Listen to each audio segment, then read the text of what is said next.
Baik, Assalamualaikum warahmatullahi wabarakatuh. Bapak Ibu yang saya hormati, di kesempatan ini kita akan bincang-bincang mengenai asesmen madrasah, terutama untuk tahun pelajaran 2022-2023 ini. Nah, untuk level madrasah itu sudah ada usaha dari Dirjen Pendis terkait dengan SOP asesmen madrasah dan itu dapat digunakan untuk seluruh madrasah di Indonesia, baik di MI, MTS maupun MA.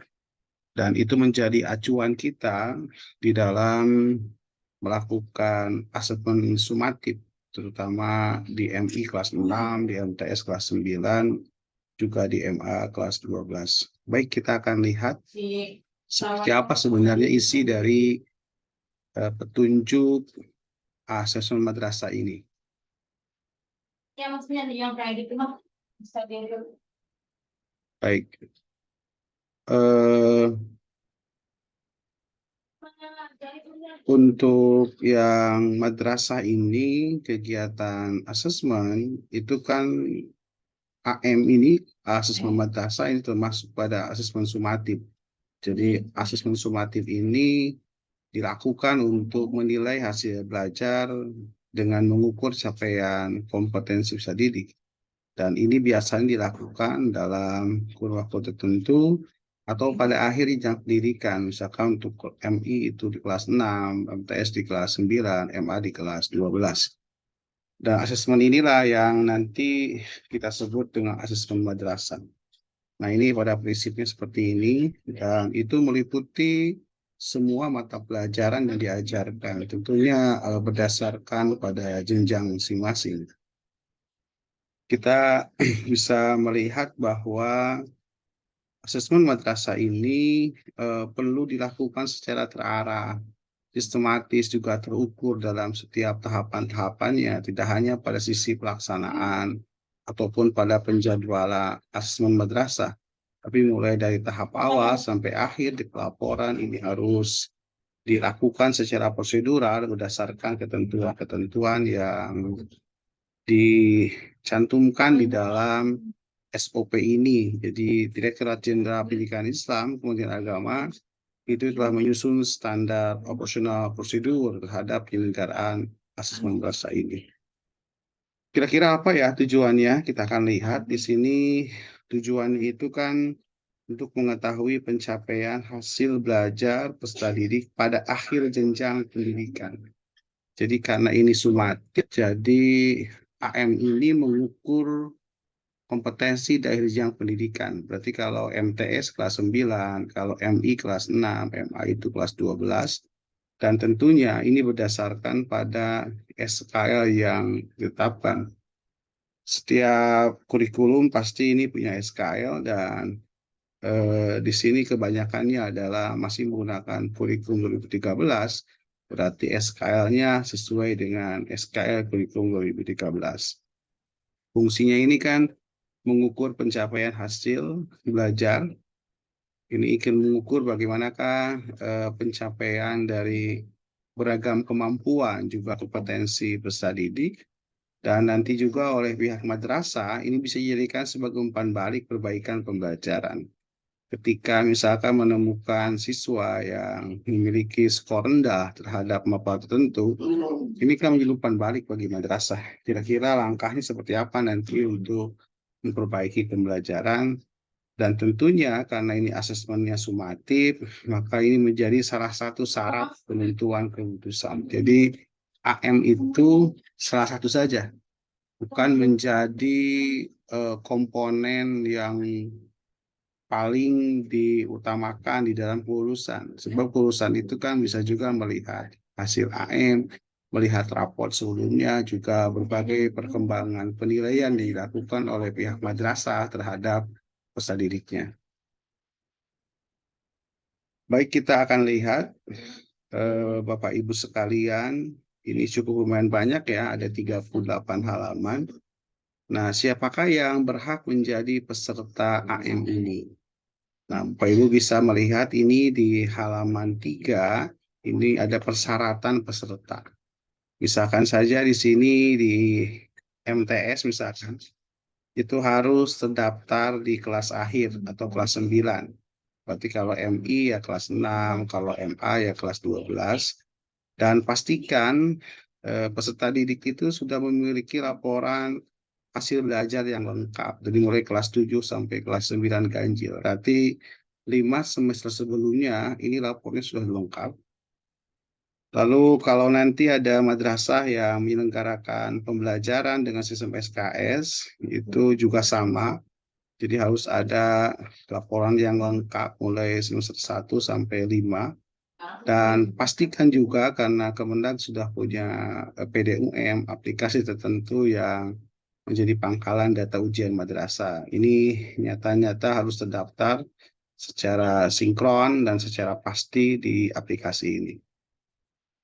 Baik, apa saja nanti hak peserta, Bapak Ibu bisa membaca di sini bahwa setiap siswa itu yang telah memenuhi persyaratan yang berhak mengikuti AM. Jadi kalau ada kelas 9 di MTS misalkan dia sudah memiliki ataupun memenuhi persyaratan itu, dia berhak untuk menjadi peserta AM.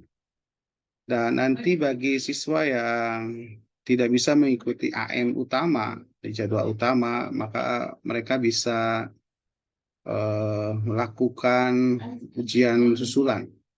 Misalkan pada jadwal utama itu mereka sakit ataupun mereka ada sesuatu yang sifatnya diizinkan secara peraturan ataupun sesuatu yang memang itu nyata-nyata tidak bisa melaksanakan AM, maka nanti mereka disertai dengan bukti yang jelas tentang mereka tidak bisa mengikuti jadwal utama, mereka bisa mengikuti AM susulan. Untuk kewajiban peserta ini wajib mengikuti semua mapel yang diujikan, jadi tidak ada yang kosong. Setiap hari mereka harus hadir, harus memenuhi tata tertib. Lalu nanti pendataan ini biasanya oleh operator madrasah dan nanti juga dikelola ataupun diarahkan oleh kepala madrasah masing-masing. Pastikan bahwa peserta AM ini terdaftar pada aplikasi PDUM. Jadi mohon dipastikan secara jelas karena memang nanti kalau tidak ada yang nggak terdapat ini membuat repot gitu dalam pendataan ulang. Dan itu juga harus terdaftar pada pangkalan EMIS. Jadi pastikan juga sinkron ya antara EMIS dengan PDUM. Dan nanti madrasah itu kan sudah melakukan validasi di aplikasi ini mulai tanggal 1 sampai 30 Desember 2022 kemarin. Jadi beberapa bulan kemarin itu sudah harus ada informasi yang valid mengenai data peserta ini. Nanti bisa dicetak juga melalui aplikasi PDUM. Jadi ketika datanya sinkron, datanya valid, maka operator bisa mencetak peserta AM di aplikasi ini dan nanti ditetapkan oleh SK Kepala Madrasah. Itu juga nanti kartu peserta itu juga bisa dicetak di aplikasi PDUM dan juga disahkan oleh Kepala Madrasah. Baik, Bapak Ibu sekalian, ini terkait nomor peserta. Ini teknis tetapi penting dan harus juga sinkron, valid, tepat, termasuk menggunakan kode-kodenya. Sini sudah disediakan kode-kode contohnya. 2 digit pertama itu kode tahun ujian, 2 digit kedua provinsi, 2 digit tiga kabupaten, 1 digit keempat jenjang baik MI, MTS, MA, juga 4 digit kelima kode madrasah, dan 4 digit ke-6 itu sudah nomor urutnya. Ini mohon dipastikan pengurutan nomor peserta ini seperti ini. Dan nanti Bapak Ibu bisa melihat ulang ataupun mengunduh ataupun membaca secara cermat kode provinsi sesuai dengan KMA nomor 8 2016. Sementara untuk kabupaten kota, nanti kodenya itu ditempatkan oleh Kanwil Kemenag provinsi masing-masing. Jadi siapa sih madrasah mana yang bisa menyelenggarakan ini? Yang pertama itu madrasah yang pasti sudah memiliki izin operasional. Yang kedua juga memiliki NSM. Dan ini menjadi salah satu kelayakan utama bahwa madrasah itu bisa menjadi penyelenggara AM kalau dia punya izin, yang kedua dia punya MSM. Baik, kita lanjut Bapak Ibu sekalian. Nah, ini di bab 3 di SOP ini ada juga tugas dan wewenang penyelenggaraan asesmen madrasah. Mulai dari Kementerian Agama, ini kan berarti di bawah Bidang Sektornya Dirjen Pendis, lalu masuk lagi di Kanwil, masukkan kabupaten. Nah, yang Bapak Ibu perhatikan ini tugas dan kewenangan yang ada di madrasah masing-masing. Kira-kira apa saja? Ini sudah cukup banyak, ini ada 14 item yang harus dipastikan terselenggara dengan baik tahapan-tahapan ini. Yang pertama, pastikan nanti kepala madrasah membentuk panitia. Itu ada bukti SK-nya, di situ ada bukti lampiran-lampiran SK itu yang menandakan siapakah personal yang ditunjuk jadi panitia, juga tugas-tugasnya. Lalu nanti pihak madrasah juga harus melakukan pendataan, juga verbal peserta di aplikasi PDUM. Lalu nanti madrasah menetapkan data peserta, itu ada SK-nya. Lalu mencetak kartu peserta, dan pastikan semua stakeholder madrasah, kepala madrasah, guru-guru, tenaga pendidikan, atau bahkan orang tua siswa itu harus paham ataupun harus tahu tentang mekanisme terkait AM pada tahun ini. Hanya madrasah ini wajib melakukan sosialisasi. Itu nanti bukti fisiknya bisa berupa surat undangan pada mereka, daftar hadirnya, notulen rapat, dan lain-lain. Dan pastikan guru-guru ini harus mampu menyusun kisi-kisi dan naskah soal AM. Jadi ini dibuat oleh madrasah masing-masing, tapi berdasarkan pada SKL yang ditunjuk, SKL yang ditetapkan, juga berdasarkan pada KD-KD MAPEL yang disepakati kurikulumnya. Berarti kalau ini MTS, itu Pak Ibu bisa melihat kembali KD-KD di semua MAPEL yang ada di kelas 7, kelas 8, kelas 9, lalu mengatur ruang AM, di satu ruang kan 20 orang. Lalu nanti kalau ini menggunakan fasilitas komputer, itu bisa ada proktor, teknisi, dan pengawas. Lalu madrasah ini jangan lupa harus menentukan kriteria kelulusan pendidik. Ini kan biasanya sudah tertuang di dalam buku satu kurikulum, tetapi untuk menguatkan kembali itu bisa ada rapat khusus ataupun agenda khusus yang membahas tentang kriteria ini. Lalu pastikan master soal aman, itu sifatnya rahasia. Lalu kalau misalkan saja ada yang sifatnya ujian masih pensil kertas, berarti menggandakan soal itu dengan seluruh kelengkapannya. Berarti kalau ini menggunakan aplikasi ataupun piranti tertentu yang berbasis komputer atau web, itu bisa menginput data sesuai dengan kekhasan pada komputer maupun pada web itu, dan siapkan sarana pendukungnya, lalu laksanakan AM sesuai SOP, dan setelah selesai itu harus melaporkan kepada kantor kabupaten kota.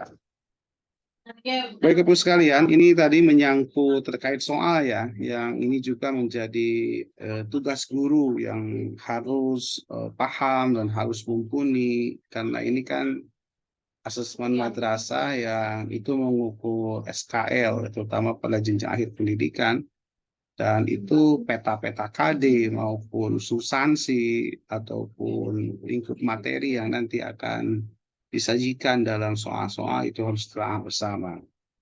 Baik, kita lihat Bapak Ibu sekalian, di SOP ini bagaimana sih bentuk asesmennya. Jadi bentuknya itu ada dua ya. Ada yang bentuk asesmen itu ada yang tes tertulis, ada yang praktek, ada yang portofolio, penugasan, atau bentuk lain. Ini kalau dirinci kan cukup banyak ya. Bisa tes tertulis, bisa praktik, bisa portofolio, penugasan, juga bentuk lain yang dilakukan oleh madrasah. Jadi silakan madrasah bisa mengelaborasi beragam bentuk asesmen ini berdasarkan sisi kebutuhan maupun sesuatu pertimbangan yang lain yang itu ditetapkan oleh mekanisme madrasah. Jadi kan kebanyakannya itu pasti memilih yang tes tertulis. Tapi hari ini di AM ini kita harus pahami bahwa di sini ada pernyataan Bapak Ibu sekalian. guru dapat memilih minimum 3 bentuk soal tertulis. Jadi kalau ada satu mapel atau beberapa mapel, madrasah itu memilih dengan tes tertulis. Ini kan bentuknya banyak, ada pilihan ganda, ada pilihan ganda kompleks, benar salah, setuju tidak setuju, menjodohkan, isian, uraian. Ada 7 bentuk yang ada di tes tertulis. Ini Bapak Ibu sekalian, minimum 3 bentuk. Jadi tidak boleh satu bentuk. Misalkan ada soal pelajaran A itu 50 soal atau 40 soal, jangan semuanya PG gitu. Jangan semuanya PG kompleks atau jangan semuanya benar salah. Tapi minimum 3 bentuk itu harus tersebar di antara soal-soal itu. Misalkan saja kalau soalnya 40, PG-nya 25, benar salahnya 5, lalu misalkan menjodohkannya 10, jumlahkan 40. Berarti kalau minimum 3, di atas 3 itu lebih bervariasi lagi. Ini agak beda yang harus ditekankan pada guru ya. Jadi tidak hanya satu bentuk nih yang harus ada di tes tulis ini, tetapi harus minimum 3 bentuk. Pastikan nanti petugas verifikasi kisi-kisi maupun validasi kisi-kisi dan soal memastikan bentuk soalnya itu kalau tes tertulis minimum 3 bentuk itu harus ada. Jangan satu bentuk. Baik, kalau ternyata madrasah juga ingin apa ya menerapkan bentuk yang lain, nanti madrasah dapat memilih gabungan dari beberapa bentuk asesmen sesuai dengan ciri khas kompetensi itu. Maka nanti bisa saja misalkan mapel pelajaran A, katakan fikih, ada tes tulisnya juga ada praktiknya. Ataupun misalkan saja di IPS ada tes tulisnya juga ada produknya atau yang lain-lain. Jadi boleh nanti Bapak Ibu untuk memilih salah satu ataupun gabungan dari beberapa bentuk asesmen itu. Baik Ibu sekalian, karena sekarang itu masih kebanyakan menggunakan K13, berarti untuk yang mapel umum di luar fikih, Al-Quran hadis, lalu SKI, akidah akhlak, dan bahasa Arab, itu masih menggunakan Permendikbud nomor 37 2018. Tapi untuk yang mapel PAI Madrasah, itu Bapak Ibu tetap menggunakan KMA 183 tahun 2019. Jadi ini ada pemisahan ya, sebagai kita pahami. Jadi kalau mapel umum ke Permendikbud, kalau mapelnya itu PAI Madrasah berarti harus merujuk pada KMA 183. Lalu Bapak Ibu sekalian, kira-kira siapa sih yang menyusun kisi-kisi itu? Ini kan juga hal-hal yang perlu kita pahami bersama. Jadi kisi-kisi ini disusun oleh guru kelas kalau di MI. Kalau di MTS dan MA itu kebanyakannya guru mapel. Nanti ada guru yang ditetapkan oleh kepala madrasah menyusun kisi-kisi itu. Nanti kisi-kisi ini harus memperhatikan SKL, memperhatikan standar isi, juga lingkup materi yang tadi itu baik pada Permendikbud 37 ataupun pada KMA 183. Akan tetapi untuk yang mapel PAI Madrasah, Ibu sekalian, yang fikih, Al-Quran hadis, akidah akhlak, SKI, dan bahasa Arab, itu sudah disusun oleh Komite Agama Pusat. Jadi ini sudah ada kisi-kisinya yang mapel yang 5 ini. Tetapi untuk yang lainnya di luar itu berarti harus menyusun kisi-kisi sendiri. Nanti prosedurnya itu kepala madrasah, itu ada SK ya, menyusun penyusun apa menetapkan guru penyusun kisi-kisi dan soal AM. Biasanya kalau di madrasah itu kan kisi-kisinya penyusun kisi-kisinya itu juga gurunya itu juga yang menyusun soal. Jadi satu ini agak nyambung nantinya. Nanti guru menyusun soal AM, menyusun kisi-kisi dan validasi instrumen. Nah ini nanti kan soal itu juga ada validasi bahasa, validasi materi, validasi konstruksi. Nah ini harus dilakukan oleh panitia asesmen. Karena tadi kan madrasah menetapkan panitia AM atau juga dilakukan oleh kelompok guru. Jadi kalau soal sudah beres, lakukan validasi terhadap soal dan itu dilakukan oleh panitia juga dilakukan bersama oleh kelompok guru dan itu bisa didampingi oleh pengawas madrasah. Karena di situ kan ada validasi bidang bahasa, validasi bidang materi, juga pada bentuk soal.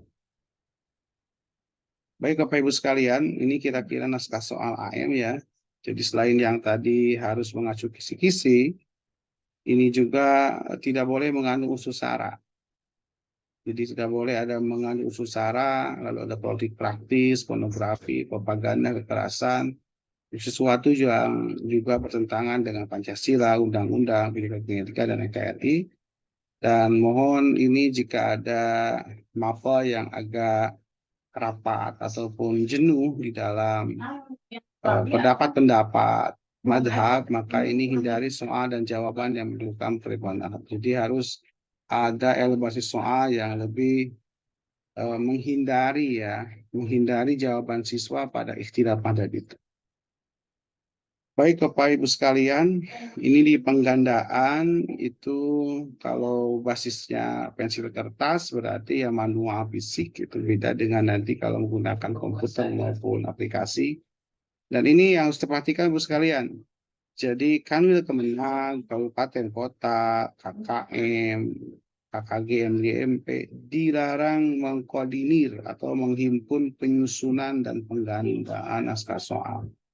Jadi kalau ini naskah soalnya berbentuk kertas, berbentuk fisik, manual, itu maka tidak boleh dilakukan koordinir atau penghimpunan pada satu pihak, baik oleh Kanwil, Kemenag, KKG, MGMP, itu tidak boleh. Tapi silakan oleh masing-masing yang menyelenggarakan penggandaan itu. Baik, Bapak Ibu, nanti mata pelajaran AM itu apa saja ya? Nah, ini jadi nanti yang di kelas 6, di kelas 9 maupun kelas 12 MTS itu mata pelajaran yang diujikan itu meliputi seluruh mata pelajaran. Jadi seluruh mata pelajaran dan sesuai dengan kurikulum yang berlaku. Tetapi nanti ada semacam dispensasi ya ataupun pemilihan bentuk tes bentuk AM. Untuk penjas, orkes, seni budaya, prakarya, kewirausahaan ini di MA biasanya, dan informatika itu disarankan dalam bentuk penugasan. Jadi tidak ujian tes tertulis. Yang lainnya silahkan ujian tes tertulis.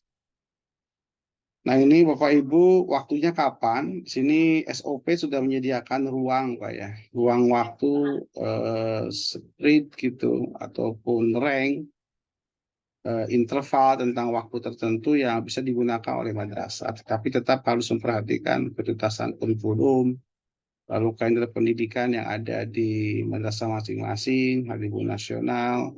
Nah ini Ibu sekalian, untuk MTS misalkan saja, ini bisa dilaksanakan itu tanggal 10 April sampai dengan 20 Mei. Berarti rentang ini ya, rentang yang dapat dijadikan tanggal untuk pelaksanaan, berarti tidak boleh sebelum tanggal 9, juga tidak boleh melebihi tanggal 21. Nanti modalnya silahkan mau pakai komputer ataupun mau masih pensil kertas atau bentuk lain ditetapkan oleh sekolah atau madrasah. Silakan. Nanti pemeriksaannya kalau misalkan MBK itu biasanya otomatis ya. Jadi ketika mengisi soal tertentu maka nanti jawaban benar salahnya sudah muncul. Tapi nanti untuk yang masih AMKP, yang masih kertas pensil, itu secara manual, baik pada pilihan ganda maupun pada bentuk uraian. Dan sebagaimana dilakukan mungkin pada pengumumannya. Dan kalaupun toh nanti ada bentuk asesmen lainnya, misalkan saja dalam portofolio, penugasan, praktik, itu pemeriksaan dan pengolahan itu mengacu pada pedoman persekoran. Karena mungkin untuk yang ini, karena basisnya keterampilan, jadi rubrik yang digunakan oleh setiap substansi yang diujikan itu tentu berbeda antara satu mapel dengan mapel yang lainnya, dan pastikan ini guru membuat rubrik khusus dan pedoman persekoran berdasarkan karakteristik dari bentuk ujian ini. Baik, di sini juga dijelaskan Bapak Ibu terkait dengan rentang nilai. mulai 0 sampai 100 ya, ini gunakan tentang puluhan. Tapi nanti jika memang asesmen itu dilaksanakan lebih dari satu bentuk tes, misalkan ada tes tertulis, ada praktek, ada portofolio dalam satu mapel, maka nanti madrasah masing-masing buat pembuatan antara yang tertulis, portofolio, praktek, atau yang lain-lain. Dan nanti siapakah sih yang menentukan bobot ini ya silahkan, itu dilakukan oleh madrasah masing-masing.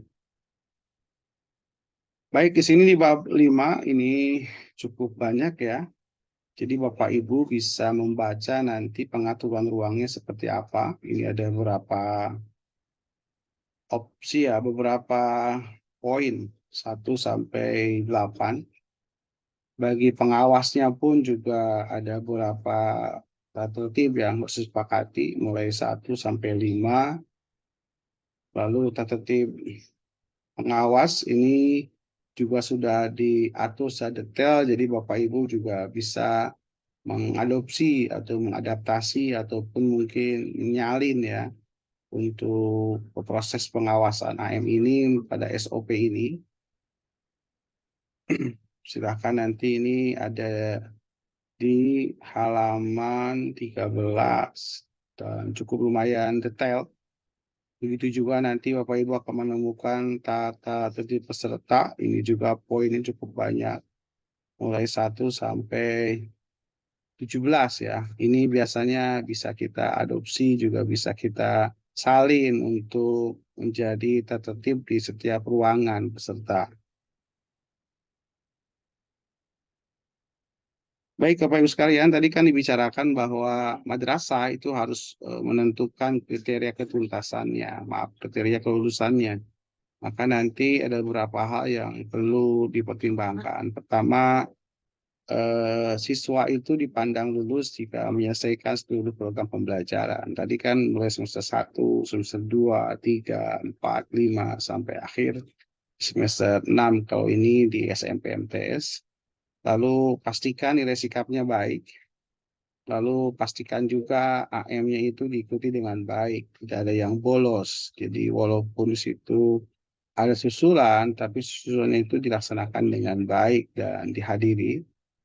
Penetapan kelulusan ini, jadi nanti madrasah harus menganggarkan waktu untuk rapat dewan guru terkait dengan kelulusan AM ini, dan nanti kepala madrasah melalui suatu keputusan itu menetapkan kelulusan peserta didik dalam AM. Dan nanti Bapak sekalian, untuk yang pengumuman kelulusan itu untuk yang MA diperkirakan nanti minggu ke-4 Mei. Dan untuk yang MIMTS nanti diperkirakan di minggu pertama Juni. Jadi lebih cepat kan MA di Mei. Dan untuk MIMTS itu di pertama Juni. Tapi mungkin nanti Pak Ibu sini ada catatan bahwa pengumuman lulusan itu nanti menyesuaikan dengan kebijakan pemerintah pusat atau pemerintah daerah. Baik, nanti ini pemantauan Bapak Ibu sekalian dari madrasah. Nanti Bapak Ibu, mohon maaf ini hasil pemantauan evaluasi ya. Ini mungkin dari Kementerian Agama Kabupaten. Itu nanti mulai dari Kementerian Kabupaten Kota, lalu masuk lagi kepada Kanwil, ya, juga nanti masuk ke Direktur KSKK. Dan ini dijadikan sebagai umpan balik ya, yang dimanfaatkan untuk membina dan penentuan kebijakan peningkatan mutu madrasah.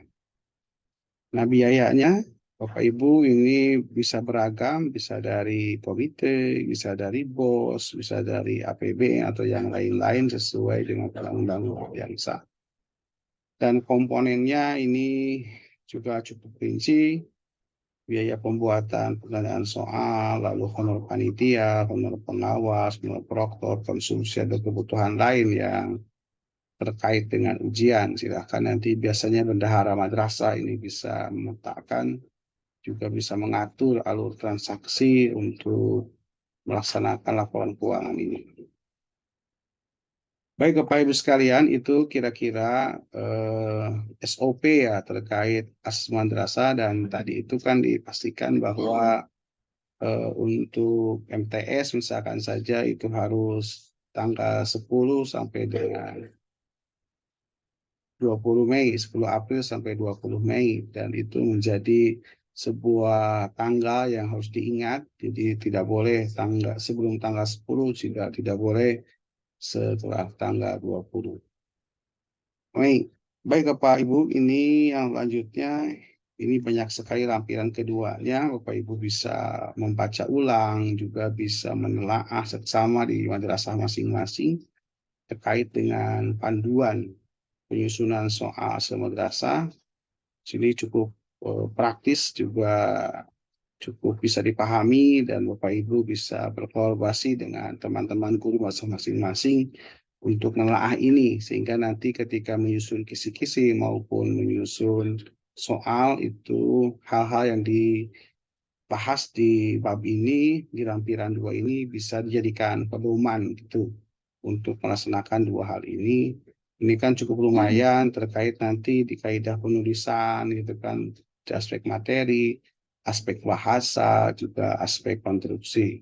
Dan ini jadikan juga sebagai dasar untuk memvalidasi soal sebelum soal itu dinyatakan fix oleh pihak madrasah.